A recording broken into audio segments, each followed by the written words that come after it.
Curta o vídeo, mas antes deixa o like, se inscreve no canal e ativa o sininho para não perder nada. A arrogância do bolsonarismo faz com que eles entendam que o mundo orbita em torno da família Bolsonaro, certo? O mundo orbita em torno deles. Para o bolsonarismo, ninguém tem voto. Voto quem tem é Jair Messias Bolsonaro. E todos são subservientes à família Bolsonaro. Esta é a realidade. Eu sei que enquanto eu estou falando aqui, a pancada deve estar comendo. Mas a família Bolsonaro, ela já não é mais tão monolítica como era, né? Ela já não é hoje tão monolítica como era 5 anos atrás, né? Sim, mas na cabeça deles, Rodolfo, ainda existe essa arrogância. Você vê o que eles fazem com o Nicolas, o que eles fazem com o Tarcísio, você vê com a própria Michelle Bolsonaro. Por quê? Porque ela não tem o sangue da família. Ali só serve quem tiver o sangue da família e pra onde a família apontar. Foi por isso que eu fiz uma declaração que a minha assessoria foi contra, mas eu disse eu vou fazer, que eu vou pra rede social e eu digo eu não sou mais bolsonarista. Respeito então o você presidente continua sendo Bolsonaro. de direita? Outra coisa, vamos lá. Olha aqui. Olha só, deixa eu só falar aqui uma coisa aqui. Vem cá. Vocês estão querendo me convencer que a direita brasileira, ela surgiu de 2018 pra cá? Que, na verdade, antes do bolsonarismo não havia direita? Não havia conservadorismo? Vocês estavam onde? Vocês nasceram em que nação? Em que país? Eu até admito de que o bolsonarismo foi um berçário para que esta direita pudesse surgir como leão, não é? Eu até diria que nem o Bolsonaro, mas o olavismo foi esse berçário. Não, concordo. Mas precisava de uma figura, né? E o Bolsonaro foi essa figura. Como todo quadrinho precisa de um herói. Exatamente. Entendeu? Surgiu o Bolsonaro como uma figura do herói da direita. Exatamente. A direita já existia, óbvio que a direita já existia. Exatamente, mas na verdade, Rodolfo, e aqui o que eu vou falar é muito polêmico, Bolsonaro, na verdade, ele nunca foi essa figura de direita. Ele nunca foi um direitista, certo? Verdade, quem era Bolsonaro? Mas o senhor tá preparado pra falar essa verdade? Porque quem é emocionado politicamente, sabe que são esses milhões, esse fenômeno da internet, por exemplo, que é mantida por esse escopo bolsonarista, eles não vão entender o que o senhor tá falando, em absoluta certeza. Mas eles não vão entender, deixa eu lhe dizer por que eles não vão entender. Porque, na verdade, eles foram cooptados pelo algoritmo que nos coloca dentro de uma bolha. Porque, como a internet não quer lhe perder, ela não quer que você dispute, ela não quer que você pense. Então, ela vai te jogando dentro de bolhas. Algoritmo. E nestas bolhas, você só ouve o que você quer ouvir. Você só interage com quem pensa igual a você. Exatamente. Então, você acha que o mundo é aquilo ali. Só que quando você pensa fora da bolha, então você vai conseguir raciocinar e perceber que há um senso crítico que você precisa criticar. Ótimo. Rapaz, o cara não consegue criticar. E eu falo isso aqui com todo respeito a Bolsonaro. Eu nunca vi, Rodolfo, César, ninguém que amasse mais esta nação do que Bolsonaro. Isso é um político que eu tô falando. O cara queria mudar o país. Só que eu também nunca conheci alguém com tão pouca inteligência emocional igual o Bolsonaro. Certo? Ou seja, quem destruiu o Bolsonaro não foi o sistema. Foi ele. Foi ele. Por quê? Porque não tinha inteligência emocional para falar na hora certa, para se calar na hora certa. Segundo, não teve inteligência emocional para entender que numa jogada você pode blefar uma jogada. Mas você não pode blefar o jogo todo. Bolsonaro blefou do dia que ele tomou posse até o último dia. Qual é esse sentido? Blefou sobre as urnas eletrônicas. Ele teve 4 anos para provar que havia fraude em urnas eletrônicas. E quando ele chega diante do algoz dele, o Alexandre de Moraes, no dia do julgamento, ele diz que nunca teve provas. Mas ele falou para nós que tinha prova. O Barroso convidou as Forças Armadas para entrarem dentro do TSE. E o relatório das Forças Armadas, as Forças Armadas de Bolsonaro. Tá falando da BIM, né? Isso, não, do setor de inteligência do Exército Brasileiro.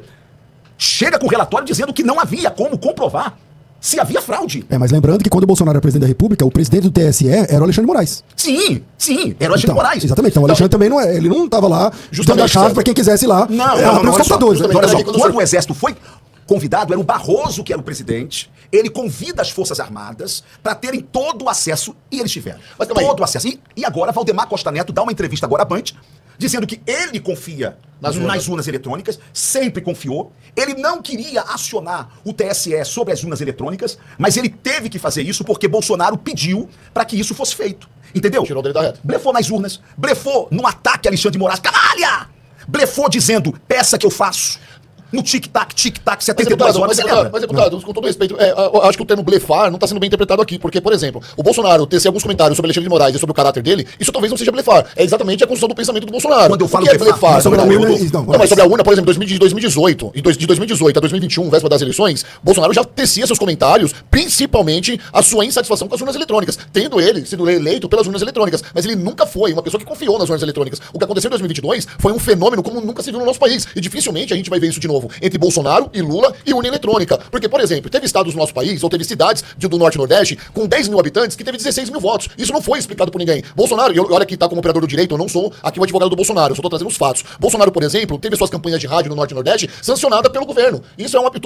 Pelo governo não, desculpa, pelo STF. E isso é um absurdo. Ele não teve o mesmo tempo de campanha que o Lula teve no Norte e Nordeste. Onde, quando o senhor fala blefar, eu queria que o senhor colocasse o termo blefar de uma forma mais transparente. Muito obrigado, Rodolfo. Okay. E aí você, como um grande jornalista, você está me dando aqui uma chance muito grande. Pois não. Deixa eu lhe dizer aqui uma coisa. Quando eu falo blefar, primeiro que só um louco vai achar que o sistema não se levantou contra Bolsonaro. Perfeito. Só um insensível, e eu não sou, vai achar que Alexandre de Moraes o tempo todo lutou contra a eleição de Bolsonaro. O que eu disse sobre o sistema é que não foi o sistema que parou Bolsonaro. Sim. O que parou Bolsonaro, muito mais do que o sistema, foi a falta do seu equilíbrio emocional. Perfeito. Ok? Muito bem. Agora, o que eu falo blefar? Vem acompanhado do diálogo, né? Isso. Okay. No caso do Alexandre de Moraes, o que é o blefar? Quando o Bolsonaro nos excita todos nós a irmos pra rua, Inflama. nos inflama a irmos para a rua, o que nós achávamos? Tínhamos respaldo. Tem um plano. Tem um plano. Sim. Amigo, ninguém apaga a história. No segundo 7 de setembro, no dia 8, os caminhoneiros pararam Brasília. Vocês lembram disso? Inclusive ele ficou inelegível justamente por causa desse ato do 7 de setembro. Pegue a internet que você vai ver eu, no meio dos caminhoneiros de madrugada, Pedindo pra acabar. tentando acalmá-los, porque Bolsonaro não queria recebê-los. E eu tentando acalmar os caras. Liguei pra Bolsonaro, tá aí na internet. Liguei pra Bolsonaro, ele me atende, não quer falar com os caras, mas me promete que no outro dia iria recebê-los. E eu digo, o presidente vai recebê-los e tá. Muito bem. Que é aquele do Sul, Zé Trovão, não sei o quê. Exatamente. Muito bem. Antes de Bolsonaro recebê-los, eu vou até Bolsonaro. E eu digo assim, presidente, passei aqui rapidinho, só pra saber agora como é que nós vamos fazer. Já tinha passado o 7 de setembro, tá no dia 8. Bolsonaro olha pra mim e eu vou olhar pra câmera e eu estou dizendo data, eu estou dizendo nome, porque quem fala a verdade diz data, diz nome, sem nenhum problema. Bolsonaro olha pra mim, quando eu pergunto qual é o plano, o que nós vamos fazer e tá, ele olha pra mim e fala assim, pô, Tony, os caras querem que eu arranque todo mundo da Suprema Corte? Não dá. Não dá pra eu fazer isso. Aí eu falei assim, não, ok, presidente, isso eu entendo. Mas o que fala, é? Mas o que o senhor vai fazer? Eu não sei o que eu vou fazer, pô. Rapaz, quando eu fico nervoso, da cintura pra baixo, eu não sinto as minhas pernas, porque eu fiquei nervoso. Cara, eu comecei a tremer minhas pernas. Porque eu falei assim, meu Deus. Não temos um plano. Não, nós não temos um plano.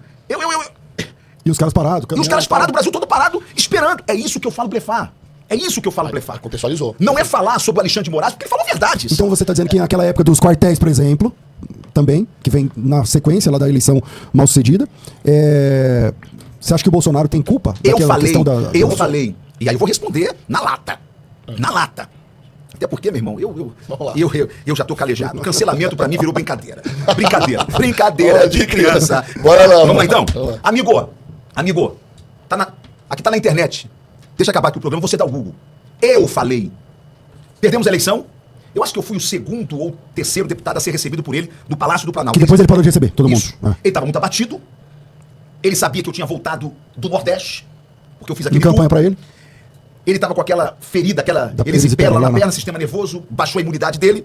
Eu chego para ele e falo assim, presidente, fala, e agora a gente tem que ser agora oposição, a gente tem que se organizar, e papapá. Ali ele já tinha consciência de que ele poderia ser preso. Tá? A gente tá falando... Logo na sequência que a gente tá falando lá de novembro, dezembro. Tá? Após a eleição, isso.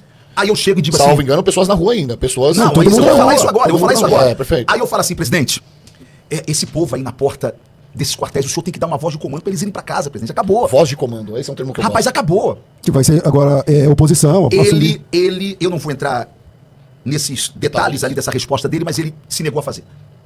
Eu saio dali e vou pro meu gabinete. Quando eu tô no meu gabinete, tinha uma repórter do jornal Cidade Online.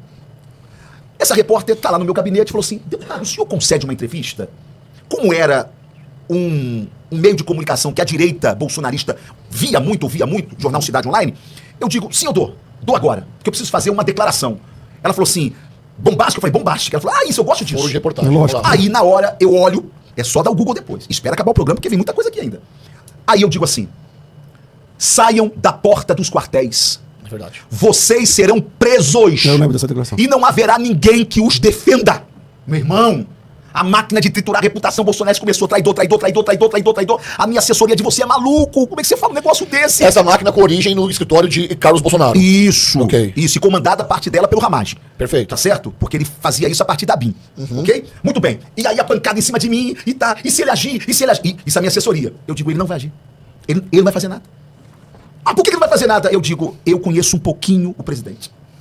Conheço um pouquinho o presidente. Ele não vai agir por duas razões. Primeiro, que ele não tem plano. Não tem plano nenhum, então. Segundo, porque as Forças Armadas nunca vão topar um negócio desse. E ele não tem os generais. Ele tem os coronéis com ele. Isso os generais não. E terceiro, Acho que ele tinha um general, né? e terceiro, ele não tem coragem. Ele não tem. E acabou que ele foi embora para os Estados Unidos. Aquilo ali É o tripé. Você não tem as Forças Armadas, você não tem a coragem e você também Não tem um plano. não tem um plano. E aí, parece loucura o que eu vou falar, mas eu tô falando isso aqui com muito respeito a Bolsonaro, até porque ele tá vivendo um momento terrível da vida dele, tá preso, já tinha que estar em casa, não tem como ele continuar preso com essa saúde debilitada dele. Até José Disseu já disse isso, não é? É uma insensibilidade. Então aqui eu não tô querendo atacar Bolsonaro, mas quando eu falo que não tem coragem, é porque realmente falta no ex-presidente Bolsonaro coragem. E aí, o que o bolsonarismo está fazendo agora? Isso, Rodolfo, sabe o que é isso? Você sabe o que é isso?